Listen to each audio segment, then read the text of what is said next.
At this point, you should have the outside of the portfolio case covered, and you're ready to cover the inside. It's probably best if the paper you use to cover the inside is one single piece of paper, but that's just a guideline, not a rule. This video will also show you how to add a piece of elastic to use as a closure. You can skip this feature, but you should think about adding a clasp of some kind to keep your portfolio closed. Before I add the elastic, I'm going to cut the liner for the inside. It doesn't matter if you do it now or later. I just think it's a little easier to trace the portfolio without the elastic getting in the way. Trace the entire outside perimeter. You'll trim some of this a bit more once you have the general shape drawn. You want the edges where you see these arrows to remain the full height and width of the portfolio. The reason for this is because you'll be pushing some of that paper down into the gutters, so you need the excess on all of those sides. On all of the rest of the edges, you'll want to trim off about 1/4 of an inch. If you're going to add the elastic, you need to do that now, before you glue the liner paper down, because the paper will cover up the attachment points for the elastic. Here's a preview of where you're headed with the elastic attachment. You'll cut 2 shallow graves on the inside for the elastic to nestle in, and then this will all get covered and hidden by the inside paper.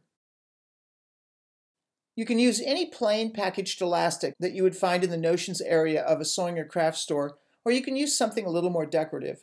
I'm using elastic that has a colorful little ruffle along one side.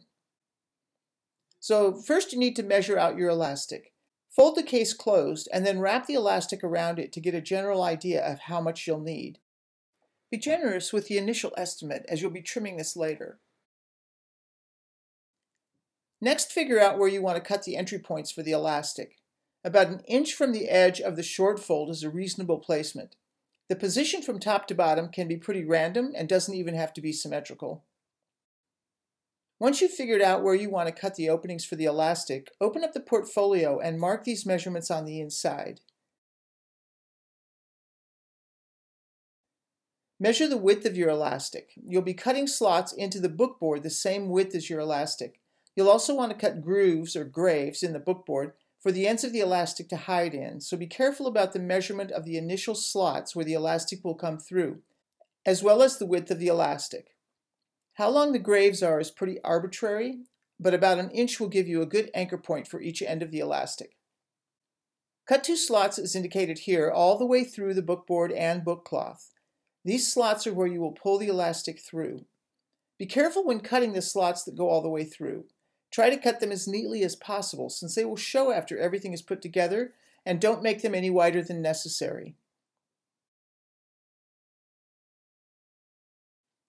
Then cut along the other lines, but not all the way through, just enough so that you can peel away some layers of the bookboard. This is where using bookboard will help, as opposed to using chipboard, because bookboard is made in layers. Use an X-acto knife or scalpel to peel away layers of bookboard until you have a grave deep enough for the elastic to lie in without creating a bump in the liner once you glue it in. Don't make these so deep, though, that you end up making a hollow area there. Take out a layer at a time and test it with the elastic until it's perfect. Once the graves are just right, you'll need to thread the elastic in through the slots you've cut. Do this from the outside of the portfolio. You'll want something narrow to help you push the elastic through. I'm using a strange little tool from a medical kit that is just right for this job, but you could also use the blunt side of a scalpel or X-acto blade. You don't want to use anything too sharp or you'll cut through the elastic.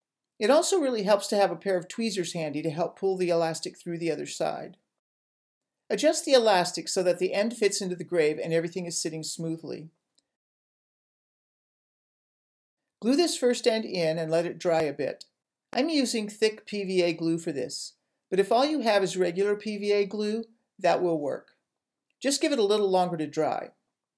You'll be stretching this elastic a little as you finish the other end and adjust the fit, and you don't want the first end to come loose while you're doing this. Press down firmly and weight it down. Next, you'll need to figure out where to trim the other end to get the right fit. We'll open it up and temporarily lace it inside the flaps to work on this final step. Push the elastic through to the inside just as you did with the first end, pulling it through with your tweezers if necessary. I got lucky on this end and didn't need them. Now you will need to adjust the tension and trim the second end of the elastic. You want to pull it tight, but don't overstretch the elastic. Once you have the tension just right, trim the end so that it fits into the second grave.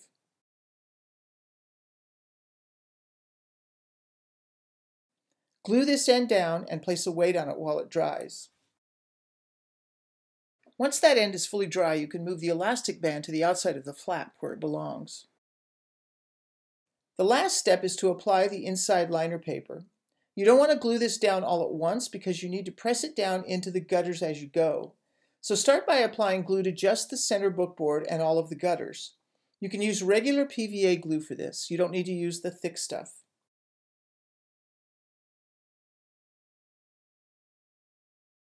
Align the liner paper and press down the center area.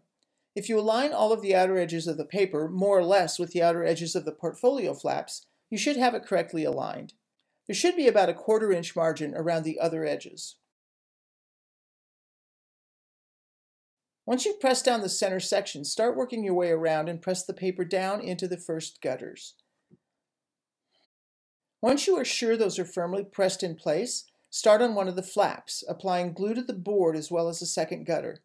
Don't take the glue all the way out to the edge of the portfolio. Remember that you have a 1/4 inch margin where there is no paper. Once you have most of the board covered, you can finish it off by applying glue to the edges of the paper. Press the paper down into that second gutter.